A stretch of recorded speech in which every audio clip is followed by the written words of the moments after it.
Couple d'affaires que vous allez remarquer si vous allez dans les outils de rendu dans Indirect Illumination. Si vous utilisez Final Gather, vous allez remarquer qu'à la fin ici complètement, dans les Final Gather Map, on a une couple de nouvelles options. En fait, ce qu'on peut faire maintenant avec le Final Gather Map, et je vais le montrer dans un petit vidéo que j'ai ici, je pense que ça va être plus simple de vous le montrer comme ça. Max Demo, absolument, je présente la vidéo seulement. C'est plus rapide et la vidéo est ici. Je vais commenter rapidement sur la vidéo. C'est qu'avec Mental Ray, quand on faisait de l'animation, il y avait souvent des flickers qui arrivaient. Il y avait beaucoup de flickers. Fait que si on fait jouer un peu vous voyez un peu le genre de flicker dont on parle, c'est du vous aviez la solution d'éclairage qui se promenait un peu partout.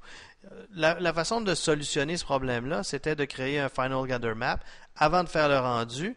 Puis ce que vous aviez quand vous faisiez ça, je vais juste faire pause, vous créez le Final Gather Map et une fois que le Final Gather Map était fait, vous pouviez faire jouer l'animation et vous aviez une solution stable pour l'éclairage. Donc ça, c'était possible de faire avant. Mais là où on avait un problème, c'est quand il y avait des objets animés, comme par exemple dans le cas ici, vous aviez des objets animés, c'est impossible de faire un Final Gather Map qui va vous donner une bonne solution. Donc ce qu'on a fait dans Max 2010, c'est la possibilité d'aller chercher sur les frames avant et arrière comme une espèce de blend ou de motion blur dans le Final Gather Map, si vous voulez, pour éviter toute forme je vais faire rejouer ça avant. Ça ici, vous allez voir que même si on a des objets animés, on n'a pas de problème avec le flickering dans l'animation.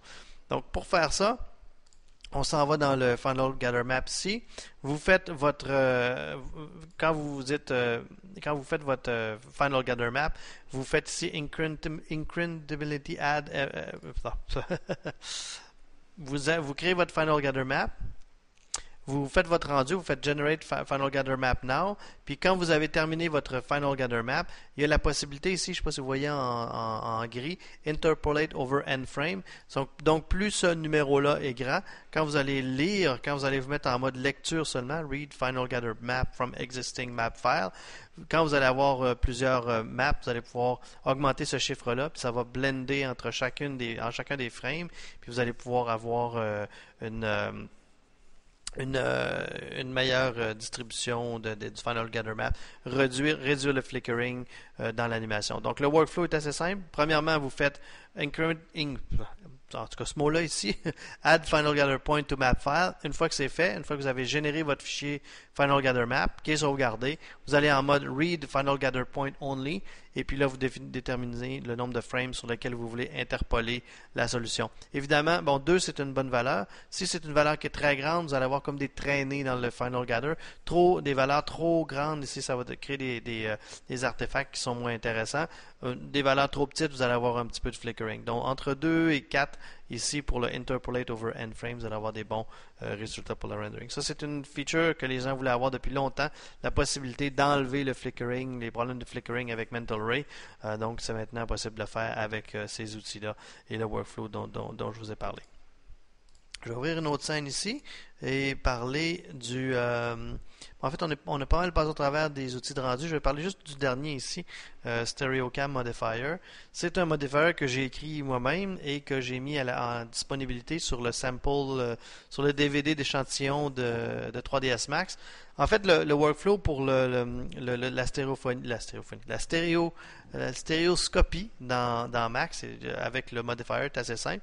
Quand vous installez le modifier pour la première fois, vous le copiez, puis en fait le modifier s'appelle, je vais juste vous le montrer ici, moi je l'ai mis dans Startup, ça s'appelle StereoCam Modifier V1.0.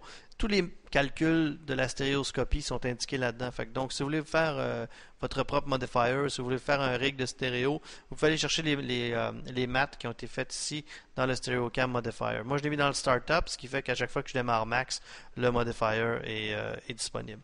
Donc, l'idée, c'est que vous créez un plan de vue avec une caméra ordinaire. Fait que je place ma caméra dans ma scène. C'est le point de vue de la caméra que j'ai ici. Quand la caméra a été placée dans la scène, ça fonctionne seulement avec les caméras free.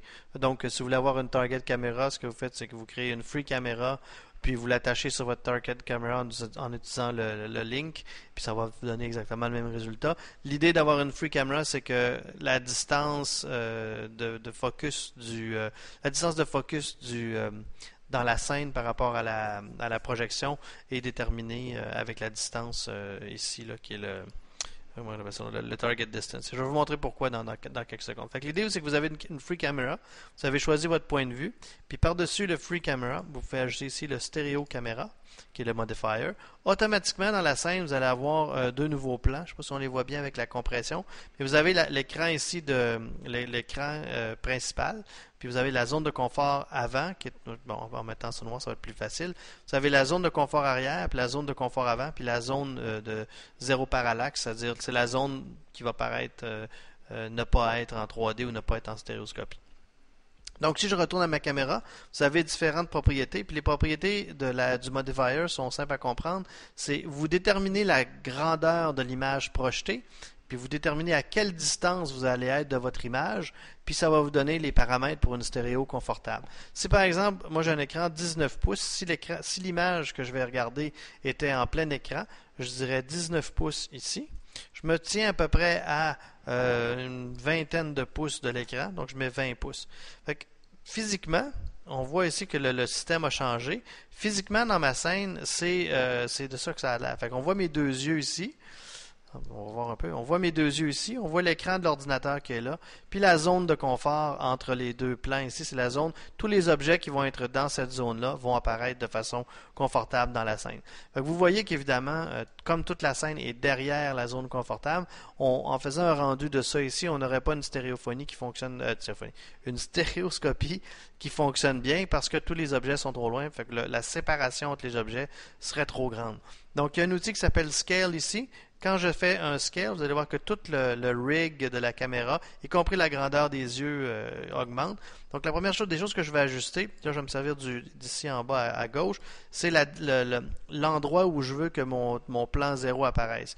Donc, si je veux que mes deuxièmes colonnes ici, de la scène, soient au niveau 0 de l'écran, c'est-à-dire qu'ils paraissent d'être au niveau de l'écran quand la stéréoscopie va être créée. Quand on veut que ce soit 0 ici, je place l'écran à peu près là. On voit encore que les zones de confort, il y en a une ici, puis il y en a une là. Les objets que je vois à la caméra, il y en a ici qui sont à l'extérieur de la zone de confort. Donc, pour augmenter la zone de confort, l'interaxial ici, qui est à une distance de 2.4, c'est la valeur reconnue officiellement comme un standard, mais je peux réduire cette distance-là. Ça me réduit l'effet de la stéréoscopie, mais en même temps, ça me permet d'augmenter la zone de confort. Donc, ce que je peux faire, c'est placer ici le plan en arrière, à peu près derrière comme ça. Fait que j'ai une distance interaxiale qui est à 0.73 pouces, qui n'est pas très grande, mais au moins je sais que quand je vais créer le rendu stéréoscopique avec deux images qui sont une par-dessus l'autre, pour donner l'effet de la stéréo, je vais avoir une stéréo qui est confortable. Donc tout oups, j'ai un petit peu problème de refresh ici avec le Camtasia qui joue, mais l'idée c'est d'ajuster l'horizontale, la distance de la personne par rapport à l'écran. Bon, je peux sauvegarder le preset ici puis en disant bon mais ça va être mon écran.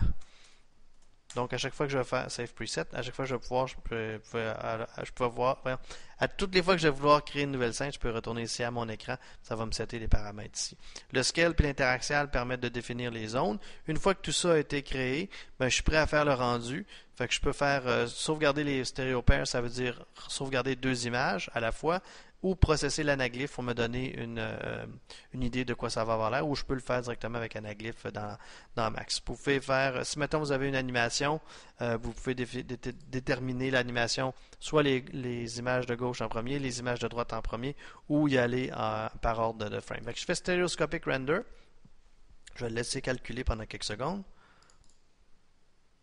Et voilà ce que ça donne. Donc, vous avez une image avec anaglyph, parce qu'on a fait process anaglyph. On voit les deux images d'un côté de l'autre.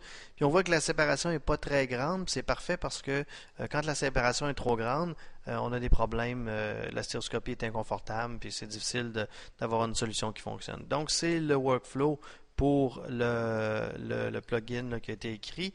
Comme je disais tout à l'heure, il est disponible sur le sample DVD, le DVD d'échantillon. Vous allez dans le répertoire scripts et vous allez trouver ce modifier-là que vous mettez dans votre, comme je disais tout à l'heure, dans le startup en fait, c'est le 3ds Max 2010 script startup, puis automatiquement il va être rajouté dans votre modifier stack que vous allez pouvoir rajouter le StereoCam. Donc c'est un petit outil que j'ai développé et qui est facile à utiliser et qui vous permet d'avoir des images stéréoscopiques rapidement.